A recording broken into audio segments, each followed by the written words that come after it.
नमस्कार साथियों, स्वागत है आपका हमारे YouTube चैनल में। आज हम बात करने वाले हैं जीके के प्रश्नों के बारे में, जो कि महत्वपूर्ण प्रश्न है, साइंस के प्रश्न है। तो देरी न करते हुए करते हैं स्टार्ट। ये रहा आपके सामने पहला प्रश्न।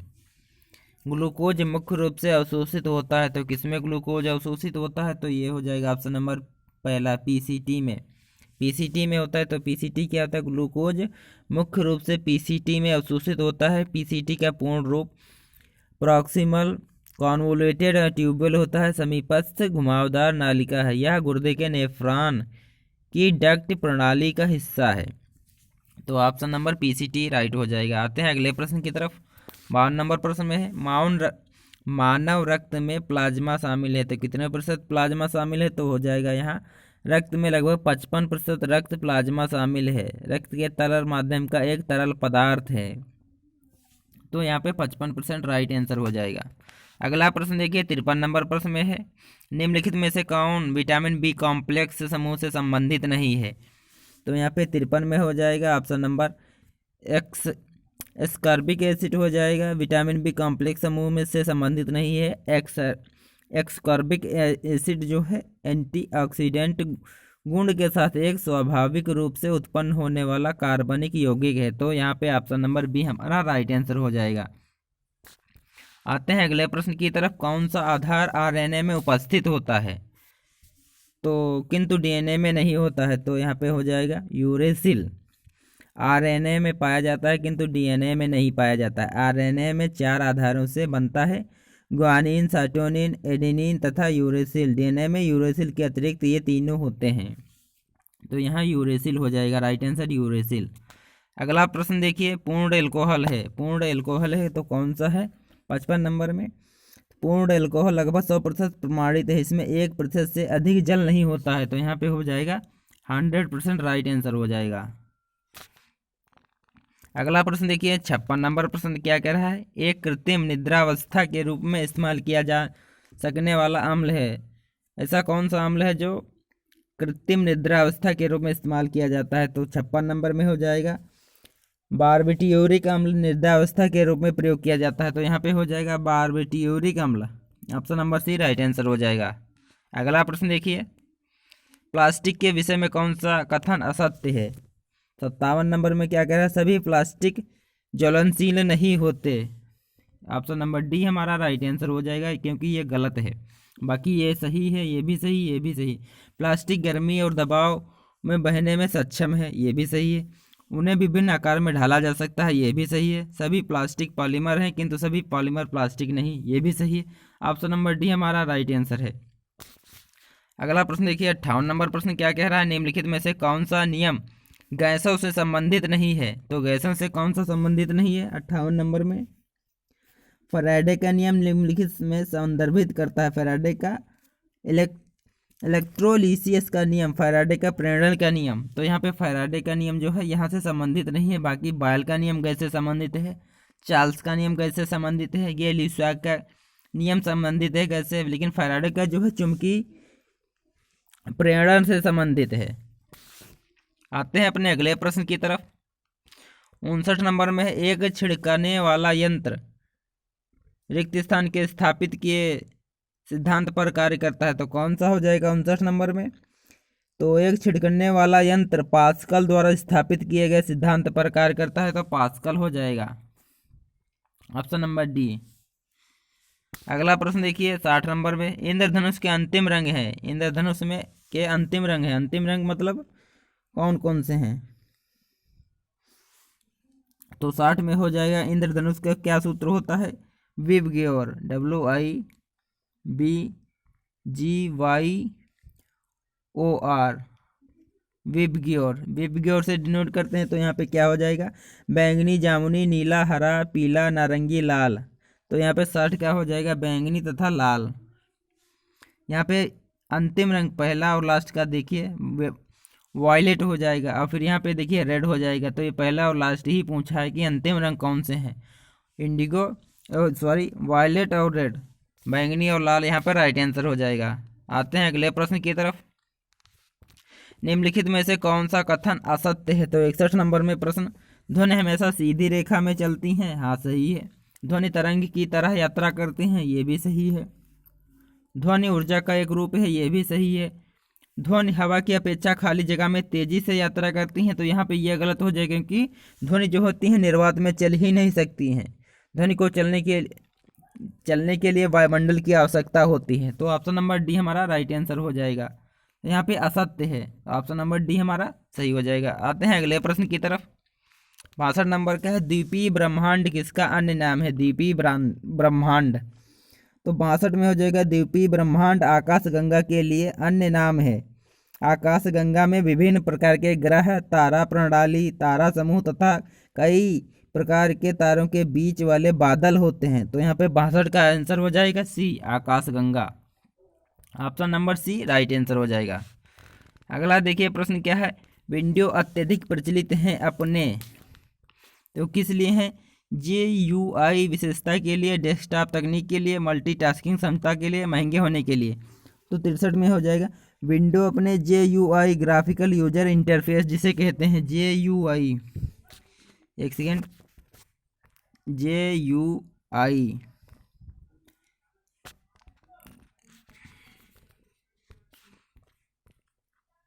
ग्राफिकल यूजर इंटरफेस, तो यहाँ पे हो जाएगा GUI विशेषता के लिए,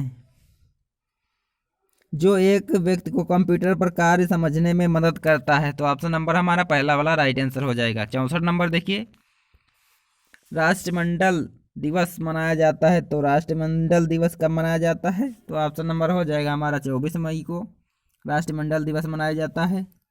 31 मई को क्या मनाया जाता है? तो यहाँ पे 31 मई को मनाया जाता है तंबाकू निषेध दिवस। तंबाकू निषेध दिवस, विश्व तंबाकू निषेध दिवस 31 मई को मनाया जाता है। 22 मई को मनाया जाता है जैव विविधता दिवस, बायोडाइवर्सिटी डे, बायोडाइवर्सिटी डे। अब 12 मई को क्या मनाया जाता है? तो अंतर्राष्ट्रीय उपचर्या दिवस, अंतर्राष्ट्रीय उपचर्या दिवस। तो यहाँ पे सभी ऑप्शन क्लियर हो गए हैं। आते हैं अपने अगले प्रश्न की तरफ। विद्युत चुंबक का आविष्कार किसने किया था? तो यहाँ पे कौन सा हो जाएगा विद्युत चुंबक का आविष्कार? 65 नंबर में तो विलियम स्टर्जियन ने इंग्लैंड में वर्ष 1824 में विद्युत चुंबक का आविष्कार किया था। तो यहाँ पे हो जाएगा विलियम स्टर्जियन, तो ऑप्शन नंबर पहला वाला राइट आंसर हो जाएगा। आते हैं अगले प्रश्न की तरफ। 66 नंबर प्रश्न में देखिए, अवकाश ग्रहण के पश्चात एक उच्च न्यायालय का न्यायाधीश कानून का निजी अभ्यास कर सकता है, तो कहाँ कर सकता है? केवल निचले न्यायालय में, उसी न्यायालय में जहां उसकी इच्छा हो, समान या उच्च स्तर के अन्य न्यायालय। तो यहाँ पे कौन सा ऑप्शन हो जाएगा 66 का? अवकाश ग्रहण के पश्चात एक उच्च न्यायालय का न्यायाधीश समान या उच्च स्तर के अन्य न्यायालय में कानून का निजी अभ्यास कर सकता है। तो ऑप्शन नंबर हमारा डी हो जाएगा, डी हमारा राइट आंसर हो जाएगा। आते हैं अगले प्रश्न की तरफ। मौलिक कर्तव्य भारतीय संविधान में निगमित किए गए थे, तो मौलिक कर्तव्य, तो 67 का हो जाएगा ऑप्शन नंबर बी, 42वें संविधान संशोधन द्वारा, जो कि 1976 में हुआ था। यह इंदिरा गांधी के नेतृत्व में कांग्रेस सरकार द्वारा घोषित आपातकाल 1975 से और 1977 के दौरान लागू किया गया था। यह भारतीय नागरिकों के मौलिक कर्तव्यों को निर्धारित करता है। तो ऑप्शन नंबर बी हो जाएगा, जिसे मिनी कॉन्स्टिट्यूशन कहते हैं, 42वां संविधान संशोधन को। अगला प्रश्न देखिए, निम्नलिखित में से कौन केंद्रीय सूची में शामिल हैं? 68 नंबर प्रश्न में देखिए, तो यहाँ पे केंद्रीय सूची में कौन सा हो जाएगा? डाक और टेलीग्राफ केंद्र में होना चाहिए। डाक और टेलीग्राफ केंद्रीय सूची में शामिल हैं। केंद्रीय सूची अथवा सूची फर्स्ट भारतीय संविधान के 11वें भाग में दिए गए 98 वस्तुएं, यद्यपि अंतिम वस्तु की संख्या 97 है, की सूची है, यानी कि केंद्रीय सूची में 97 भाग हैं। तो यहाँ पे हो जाएगा डाक और टेलीग्राफ जो है केंद्र सूची में है, बाकी ये हैं फौजदारी कानून, भू राजस्व, पुलिस, ये राज्य सूची में है। अगला प्रश्न देखिए, निम्नलिखित में से किसने राष्ट्रपति पद के निर्वाचन के लिए उपराष्ट्रपति के पद से त्यागपत्र दे दिया था? तो कौन था वो? तो 69 में हो जाएगा Vaharagiri, Varahagiri, option number B Varahagiri, Varahagiri, Venkatagiri, जिन्हें आमतौर पर वीवी गिरी नाम से जाना जाता है, जो 24 अगस्त 1969 से 23 अगस्त 1974 तक भारतीय गणतंत्र के चौथे राष्ट्रपति थे। तो कौन थे ये? चौथे क्रम के राष्ट्रपति थे। तो यहाँ पे हो जाएगा VV Giri, option number B right answer हो जाएगा। आते हैं अगले प्रश्न की तरफ। IFCI का पूर्ण रूप है, IFCI का पूर्ण रूप है, तो 70 नंबर का हो जाएगा industrial finance corporation of India. तो इसका पूर्ण रूप हो जाएगा industrial finance corporation of India, option number पहला वाला राइट आंसर हो जाएगा। यह प्रथम वित्त विकास संस्थान है, यह प्रथम वित्त विकास संस्थान है, तो ऑप्शन नंबर पहला वाला राइट आंसर हो जाएगा। आते हैं अगले प्रश्न की तरफ। भारतीय राष्ट्रीय आंदोलन से संबंधित निम्नलिखित घटनाओं को पढ़ें और नीचे दिए गए कूट से घटनाओं को अनुक्रम का पता करें। तो यहाँ पे देखिए क्रिप्स मिशन है, कैबिनेट मिशन, भारत छोड़ो आंदोलन, वेवेल प्रस्ताव। तो यहाँ पे क्या हो जाएगा 71 नंबर में पहले आएगा क्रिप्स मिशन, फिर आएगा भारत छोड़ो आंदोलन, फिर वेवेल प्रस्ताव, फिर कैबिनेट मिशन योजना। तो यहाँ पे 71 का हो जाएगा ऑप्शन नंबर सी वाला ऑप्शन राइट आंसर हो जाएगा। आते हैं अगले प्रश्न की तरफ। निम्नलिखित में से एक आंदोलन के साथ जयप्रकाश नारायण संबंधित थे, तो कौन सा आंदोलन था? 72 नंबर में तो हो जाएगा जयप्रकाश नारायण। भारत छोड़ो आंदोलन से संबंधित थे। अंतिम चरण के आंदोलन को मध्यम स्तर के कांग्रेसियों और कांग्रेस समाजवादियों जैसे अच्युत पटवर्धन, राम मनोहर लोहिया, जयप्रकाश नारायण और अरुणा आसफ अली का समर्थन प्राप्त हुआ। तो यहाँ पे हो जाएगा भारत छोड़ो आंदोलन राइट आंसर हो जाएगा। आते हैं अगले प्रश्न की तरफ। निम्नलिखित में से कौन होम रूल आंदोलन से संबंधित थे? तो 73 नंबर में कौन थे? तो यहाँ पे हो जाएगा श्रीमती एनी बेसेंट ने मूलतः होम रूल लीग की स्थापना करने के संबंध में योजना बनाई थी। कब? 1916 में 2 होम रूल लीग स्थापित किए गए थे। 2 होम रूल स्थापित किए गए थे 1916। 28 अप्रैल 1916 को तिलक ने इंडियन होम रूल लीग की स्थापना की और 3 सितंबर 1916 को एनी बेसेंट ने ऑल इंडिया होम रूल की स्थापना की। तो यहाँ पे कौन सा आंसर राइट हो जाएगा? तो 73 का ऑप्शन हो जाएगा सी, एनी बेसेंट राइट आंसर हो जाएगा। आते हैं अपने अगले प्रश्न की तरफ। निम्नलिखित संगठनों में किसने शुद्ध आंदोलन का समर्थन किया? शुद्ध ही आंदोलन है।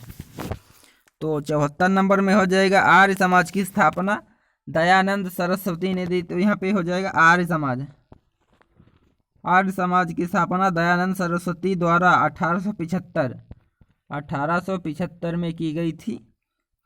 आर्य समाज की कुछ गतिविधियां तथापि विवादास्पद थीं। सबसे महत्वपूर्ण था शुद्धि कार्यक्रम, जिसने हिंदुत्व का दरवाजा उन लोगों के लिए खोल दिया जिन्होंने अन्य धर्मों को गले लगा लिया था। तो ऑप्शन नंबर हो जाएगा आर्य समाज। अगला प्रश्न देखिए, सूची फर्स्ट को सूची सेकंड से सम्मिलित कीजिए। तो यहाँ पे क्या हो जाएगा? धर्मसभा क्या हो जाएगा? धर्मसभा, संगत सभा, सत्यशोधक समाज या फिर स्वामी नारायण। तो यहाँ पे कौन सा हो जाएगा? 75 नंबर। कोट भी दिखा देते हैं।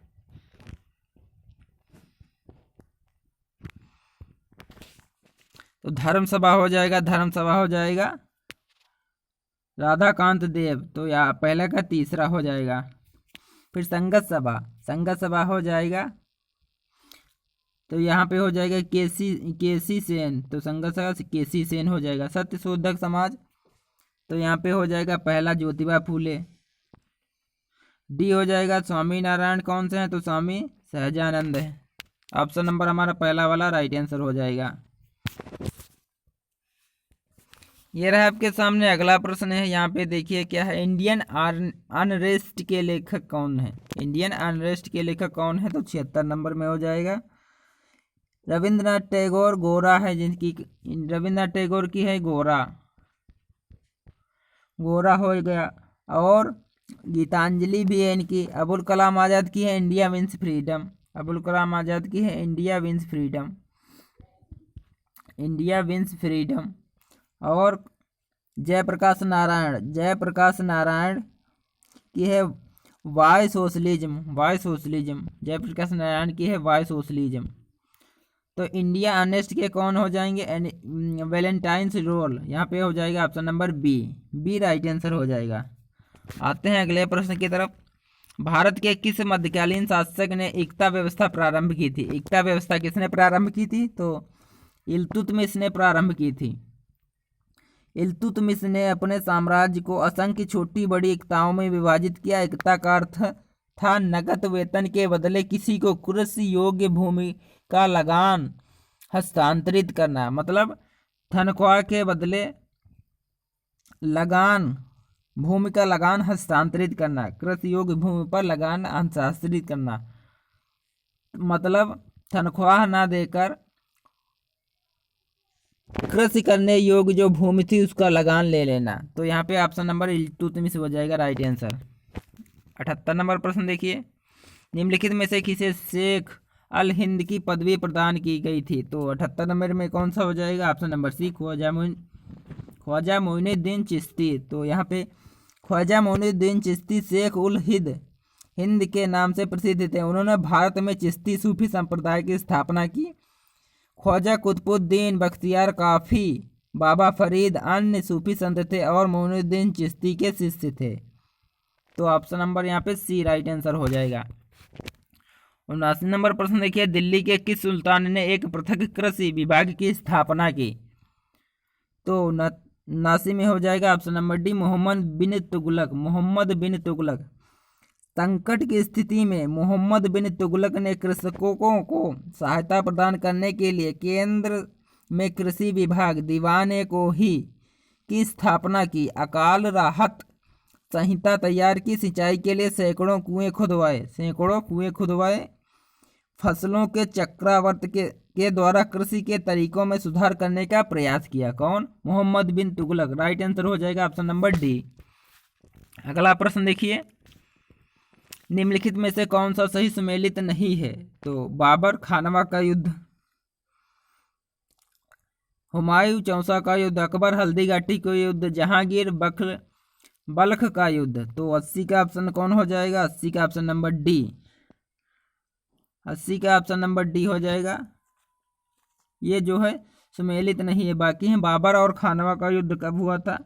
1528 में, 1528 में बाबर और राणा सांगा के बीच, बाबर और राणा सांगा के बीच। हुमायूं और चौसा का युद्ध कब हुआ था? तो 1539 में, 1539 में हुमायूं और चौसा का युद्ध हुआ था शेरशाह सूरी के बीच। हल्दी घाटी का युद्ध कब हुआ था? हल्दी घाटी का हुआ था 1576 में, 1576 में हुआ था अकबर और महाराणा प्रताप के बीच, अकबर और महाराणा प्रताप के बीच। तो यहाँ पे राइट आंसर हो जाएगा डी, जो कि गलत है। अगला प्रश्न देखिए, भारत में केंद्रीय बैंकों के कार्य किए जाते हैं। तो 81 का ऑप्शन हो जाएगा भारतीय रिजर्व बैंक, आरबीआई के द्वारा, आरबीआई के द्वारा।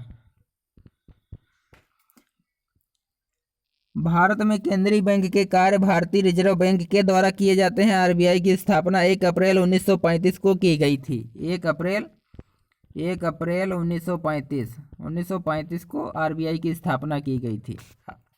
Option number B right answer हो जाएगा। आते हैं अगले प्रश्न की तरफ। अंटार्कटिक चक्र के समानांतर है, अंटार्कटिक चक्र के समानांतर है, कौन है? देशांतर, अक्षांत, दोनों या कोई नहीं? तो यहाँ पे 82 का प्रश्न हो जाएगा अक्षांश, ऑप्शन नंबर बी।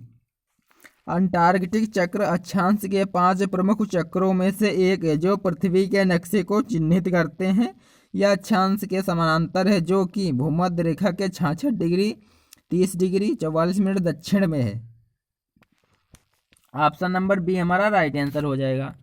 अगला प्रश्न देखिए, खट्टे फल आमतौर पर पैदा होते हैं, कहाँ पैदा होते हैं? 83 का ऑप्शन नंबर सी हो जाएगा, अभ्यंतरिक क्षेत्र में। अभ्यंतरिक क्षेत्र में, तो इसका क्या option number C right answer हो जाएगा। विश्व के खट्टे फलों में उत्पादन का करीब 70% उत्तरी गोलार्ध में होता है, विशेष रूप से भूमध्य और संयुक्त राज्य अमेरिका के आसपास के देशों में होता है। तो ऑप्शन नंबर सी हो जाएगा राइट आंसर।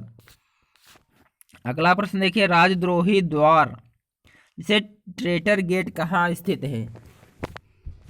तो यहाँ पे 84 नंबर प्रश्न में हो जाएगा option number B right answer हो जाएगा, मुर्शिदाबाद। ये मीर जाफर का महल था। ये जफर गज देओरही अथवा जफरगंज महल भी कहलाता है। ये मुर्शिदाबाद के लाल बाग क्षेत्र में स्थित है। Option number B right answer हो जाएगा। अगला प्रश्न देखिए, ओरोजनी शब्द संदर्भित करता है, किसे संदर्भित करता है ओरोजनी शब्द? तो 85 का ऑप्शन नंबर सी हो जाएगा, पर्वतों का निर्माण। पर्वतों का निर्माण जो है राइट आंसर हो जाएगा। ओरोजनी विवर्तनिक प्लेटों के जुड़ने के कारण पृथ्वी के स्थलमंडल के एक बड़ी संरचनात्मक निरूपण के बलों और घटनाओं को दर्शाता है। तो right answer option number C हो जाएगा। आते हैं अगले प्रश्न की तरफ। तो अगला प्रश्न है, 1942 के आंदोलन का नाम क्या था? तो 1942 का आंदोलन था ऑप्शन नंबर सी, भारत छोड़ो आंदोलन। राइट आंसर हो जाएगा भारत छोड़ो आंदोलन अथवा भारत अगस्त आंदोलन। भारत में अगस्त आंदोलन 1942 में महात्मा गांधी और सत्याग्रह की आवाज के जवाब में शुरू किया गया था। एक नागरिक अवज्ञा आंदोलन था, जो कि एक नागरिक अवज्ञा आंदोलन था। राइट आंसर हो जाएगा ऑप्शन नंबर सी। अगला प्रश्न देखिए, निम्न में से किस वित्त मंत्री ने 1991 में वित्त बजट प्रस्तुत किया था? तो 87 का ऑप्शन कौन सा हो जाएगा? 87 का ऑप्शन हो जाएगा डी, मनमोहन सिंह। तत्कालीन वित्त मंत्री डॉक्टर मनमोहन सिंह ने 1991-92 का वित्त बजट प्रस्तुत किया था। तो right answer option number D हो जाएगा। अगला प्रश्न देखिए, बाल गंगाधर तिलक के अनुसार आर्य निम्नलिखित में कहाँ से आए थे? तो 88 का हो जाएगा ऑप्शन नंबर सी, उत्तरी ध्रुव क्षेत्र। बाल गंगाधर तिलक के अनुसार आर्य उत्तरी ध्रुव से आए थे। तो अगला प्रश्न देखिए, दास कैपिटल का लेखक कौन है? तो दास कैपिटल का लेखक है कार्ल मार्क्स द्वारा रचित है। Option number B. अर्थव्यवस्था का एक महत्वपूर्ण विश्लेषण दास कैपिटल है। राजनीति उत्पादन के पूंजीवादी मोड के आर्थिक कानूनों को प्रकट करने को ध्यान रखते हुए दास कैपिटल की रचना की गई। तो दास कैपिटल हो जाएगा Karl Marx. Option number B right answer हो जाएगा। अगला प्रश्न देखिए, बहु औषध चिकित्सा इसके संक्रमण के लिए प्रसिद्ध है। तो 90 का प्रश्न हो जाएगा ऑप्शन नंबर ए, जिसे कहते हैं कुष्ठ रोग या कुंड। तो बहु औषध चिकित्सा दवाई प्रतिरोधी उपभेदों के विकास को रोकने के लिए 2 या 2 से अधिक कुष्ठ रोग विरोधी दवाओं का संयोजन का प्रयोग है। तो ऑप्शन नंबर पहला वाला राइट आंसर हो जाएगा। अगला प्रश्न देखिए, अगले ओलंपिक खेल किस देश में किस वर्ष आयोजित किए जाएंगे? अगले होना चाहिए था। तो अगले ये करंट का क्वेश्चन है, इसे जब अपडेट होते रहते हैं तो इसको छोड़ दीजिए। वैसे इसका आंसर जो है 2016 वाला राइट आंसर है, रियो डी जेनेरियो, जो 2016 में हुआ था। अगला प्रश्न देखिए, कविता गाने की एक फारसी शैली को क्या कहते हैं? तो 92 में है, कविता गाने की एक फारसी शैली गजल है, गजल। ऑप्शन नंबर पहला राइट आंसर हो जाएगा, ये जो कि एक फारसी शैली है। अगला प्रश्न देखिए, 93 नंबर प्रश्न में है क्या है, भारत में औद्योगिक लाइसेंसिंग नीति के उद्देश्यों में एक है, तो कौन सा है? पर्याप्त रोजगार अवसरों का निर्माण सुनिश्चित करना, भारतीय उद्योगों में विदेशी पूंजी के मुक्त प्रभाव को सुनिश्चित करना, नई तकनीक के इस्तेमाल को सुनिश्चित करना, सभी क्षेत्रों में संतुलित औद्योगिक विकास सुनिश्चित करना। तो कौन सा हो जाएगा? तो 93 का ऑप्शन डी हो जाएगा राइट आंसर। 93 का right answer option D, Bharat औद्योगिक लाइसेंसिंग नीति उद्देश्यों में से एक सभी क्षेत्रों में संतुलित औद्योगिक विकास को सुनिश्चित करना। अगला प्रश्न देखिए, रिफ्ट घाटी का निर्माण होता है, आईएमपी प्रश्न है। रिफ्ट घाटी का निर्माण होता है तो 94 का ऑप्शन हो जाएगा बी, भ्रंश द्वारा। एक दरार घाटी या भू वैज्ञानिक दरार की शक्तियों द्वारा बनाई गई अथवा भ्रंश जो ऊंचे स्थानों या पर्वतों श्रृंखला के मध्य होता है, उसे भ्रंश घाटी या रिफ्ट घाटी का निर्माण होता है। अगला प्रश्न देखिए, एक कंप्यूटर कार्य करता है,